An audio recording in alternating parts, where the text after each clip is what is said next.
today's top boxing news. Okay, we'll start with this. Matchroom's Eddie Hearn supports upholding the at-risk Muhammad Ali Act, which has come into the spotlight as Dana White, Nick Khan, and Turkey LL Sheik attempt to construct their biosphere that is the TKO Boxing League. Matchroom's Eddie Hearn has cautioned against changes to the Muhammad Ali Act. It has been reported that TKO Group, which owns UFC and WWE, has asked for amendment changes to the Ali Act as a consequence of its ambitions to form, alongside Turkey LL Sheik, of Saudi Arabia's General Entertainment Authority, a new boxing promotional organization. The Ali Act is a U.S. federal law intended to protect boxers from exploitation in the forms of conflict of interest and enforcement, and therefore to prevent promoters from using anti-competitive practices against them. Incidentally, it has been alleged that the Ultimate Fighting Championship, whose figurehead Dana White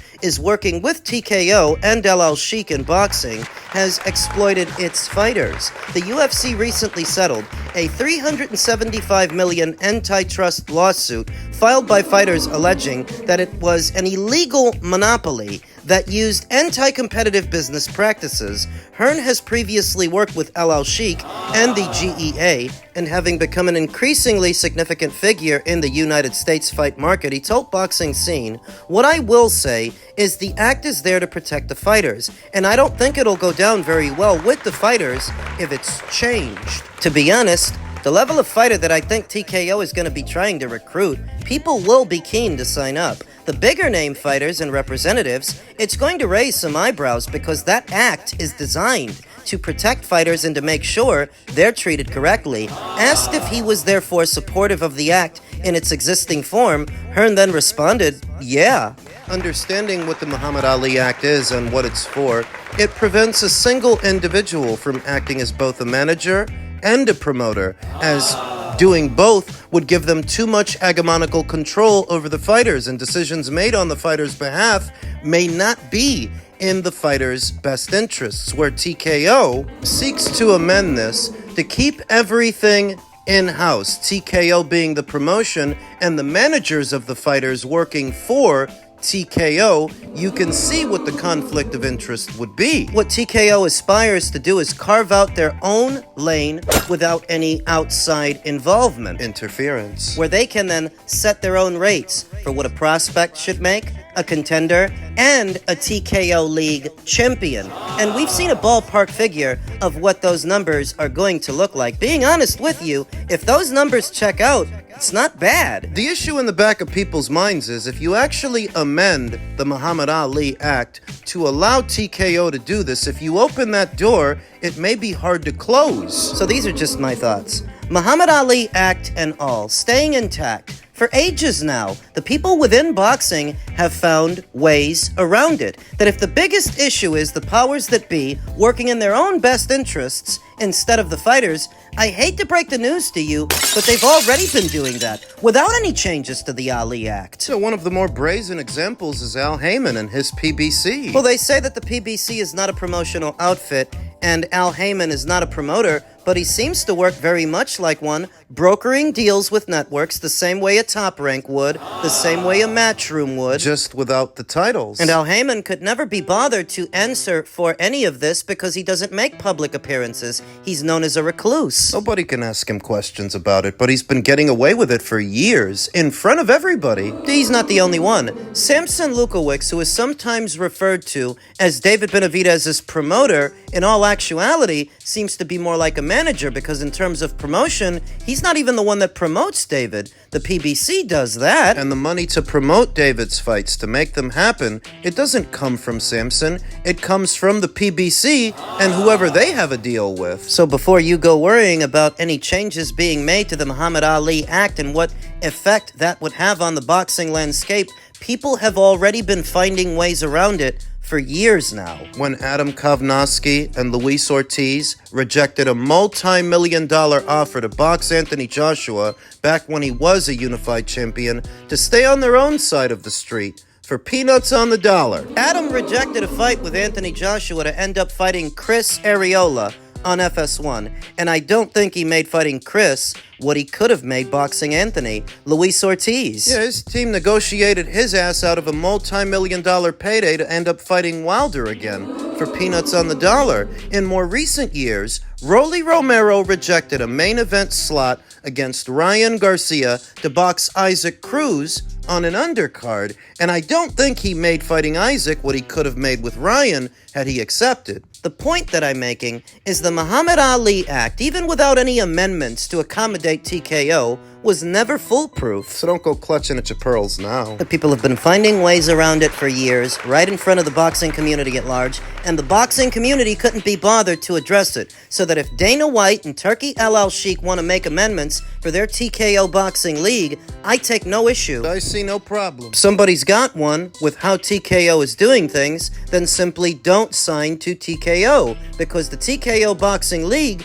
isn't for everybody anyway. It's really for prospects and fringe contenders. It's not for guys like Terrence Crawford. It's not for guys like Canelo. Guys with that kind of earning power don't need to sign to TKO. It's for the guys that don't draw. It's for the guys that don't sell. Maybe they need a helping hand and a regular schedule of activity, stability. TKO can provide that. And then when the deal is done, you move on. You move on with your life. Men's heavyweight news. Former champion Deontay Wilder says, "I want everybody who is in my way." On the eve of his ring return against little-known heavyweight contender Tyrell Herndon. Deontay Wilder hopes his June contest with Tyrell Herndon will be a springboard to fighting one day for the undisputed heavyweight title. The 39-year-old is not calling his fight in Wichita at the Charles Koch Arena a comeback because he says he's not been away following consecutive losses to Joseph Parker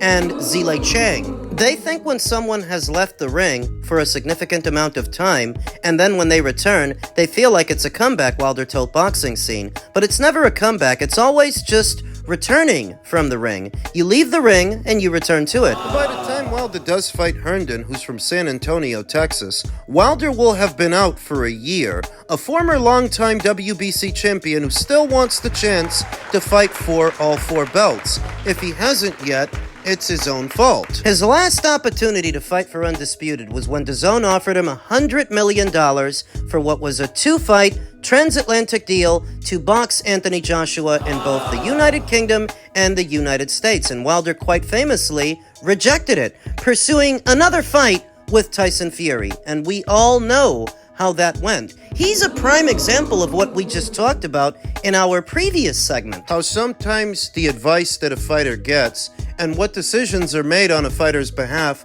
are not in the fighter's best interests. They weren't in Wilder's best interests to reject that $100 million from DAZN, because look at how things ended up. Look at how he turned out. There wasn't a better deal on the table for Wilder. Boxing Tyson Fury didn't get him the money that he would have made boxing Anthony, win or lose, and he admitted that himself. That's the kind of stuff that the Muhammad Ali Act was intended to prevent, yet it happens anyway. I mean, I want whoever is at the top, said the former champion from Tuscaloosa, Alabama. I want whoever is going to make great fights, period. I don't have a list of names. I mean, if a fight gets me to my end goal of where I want to go, then hell, let's go. We're all in the same division. We already know that you're always close to a title fight. One fight, one night, and so I don't have a list of fighters that I want. I want everybody that's in my way for me getting to where I need to go. If you get in my way, I want you. I want to take your head off. The heavyweight division has seen Tyson Fury retire,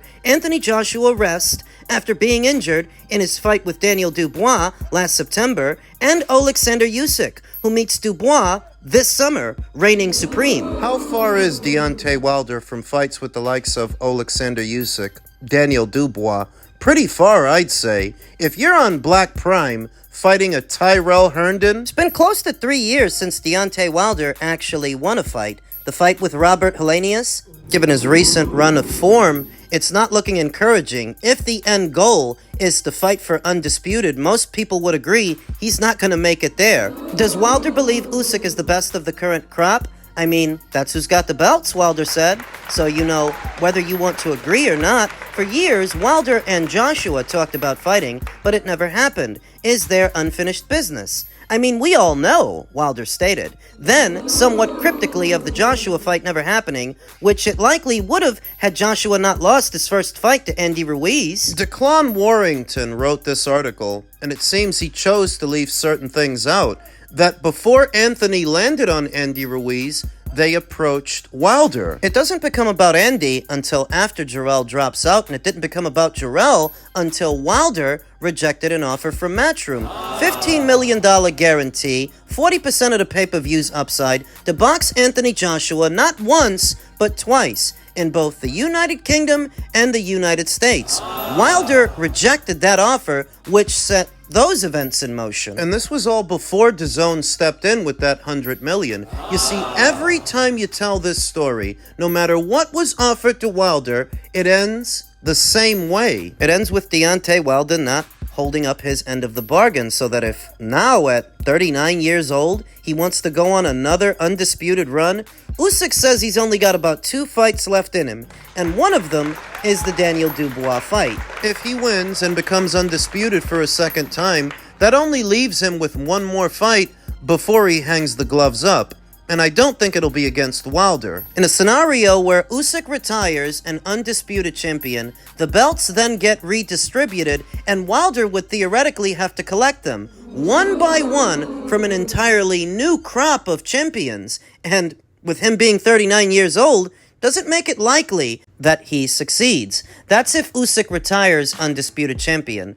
If Usyk loses and Daniel beats him, and he becomes undisputed champion, well, I don't think Wilder beats Daniel Dubois. I think in that situation, Daniel would do to Wilder what Joseph Parker did to Wilder, what Zhilei Zhang did to Wilder. I think he beats him up. The likelihood of Wilder fighting for all the marbles, all the belts, at this age, given what's in front of him? Yeesh. I'm surprised he's still fighting, to be honest with you. After the run of form that he's been on, losing a lopsided decision to Joseph Parker, then that violent knockout at the hands of Zhilei Zhang, I'm surprised he's coming back. And on Black Prime, I can think of 1 or 2 fights that are still out there for Deontay Wilder that might be worth some money. At least more than this upcoming Tyrell Herndon fight. He could always do a fight with Jarrell Miller. Him and Jarrell have history. I think a fight between them could get some attention. There is also a transatlantic fight with his old buddy, Dillian Veit. That could be worth some. Provided that he makes it past Tyrell Herndon,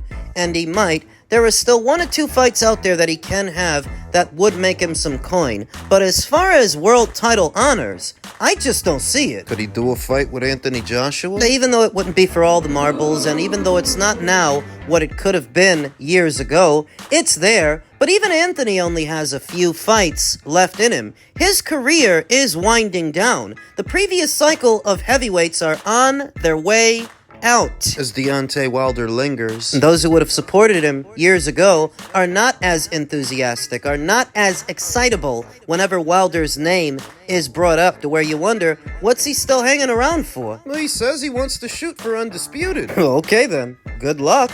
Now, as far as the 2 guys that actually are boxing for undisputed, more than 60,000 tickets sold in opening 24 hours for Alexander Usyk versus Daniel Dubois rematch at Wembley.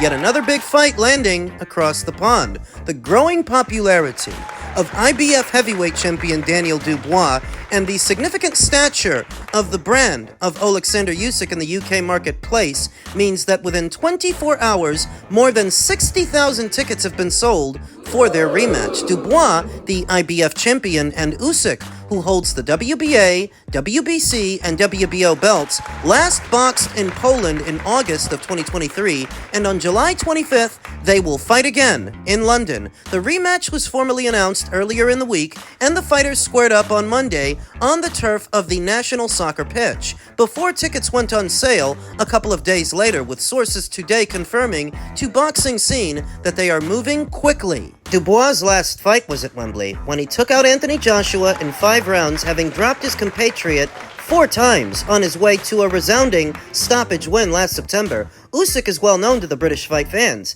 His last 2 victories came over Tyson Fury, and 2 before that to Anthony Joshua. Even prior to those 4 marquee matches, he'd drawn big crowds and won over fans in bouts against Tony Bellew and Derek Chisora. Dubois' team still dispute a punch from his first fight with Usyk that they claimed was low, but many others believe it was legal. Regardless of the contest, Dubois has gone away and defeated Jarrell Miller, Filip Hrgovic, and Anthony Joshua. He's riding high, his stock is on the up and up, he's a world champion. And so this is a very important moment for Daniel. In the event that he does the unthinkable, in the event that he actually wins, I mean, he becomes the face of boxing, certainly the face of boxing in the United Kingdom, where there's no shortage of fights that he can have as the undisputed champion. Remember, if you've got all the belts, that funnels every contender with every alphabet organization to you, and there's no shortage of guys. Joseph Parker, Agit Kabayel, Fabio Wortley maybe when the time comes. If he can hold his position, and what about an unbeaten up-and-comer like Moses Atalma, Richard Torres? What about the outliers like Dillian White, Jarrell Miller? Deontay Wilder. Heavy is the head that wears the crown. That's what they say. And if in July Daniel sees himself crowned undisputed champion, that would seem to be the beginning of all his problems, because there's winning the belts and then there's keeping them, Which is even harder. So even though the previous cycle of heavyweights are on their way out and that era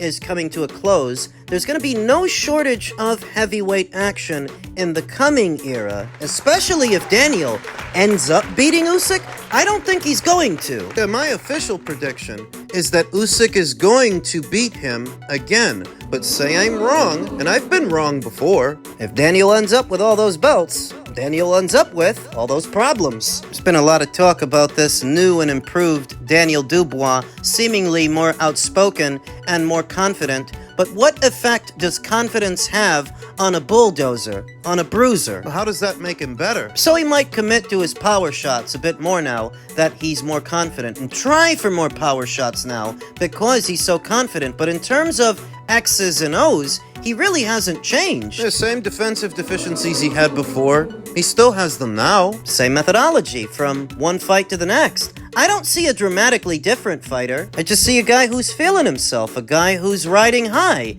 at least momentarily, but that success could be short-lived.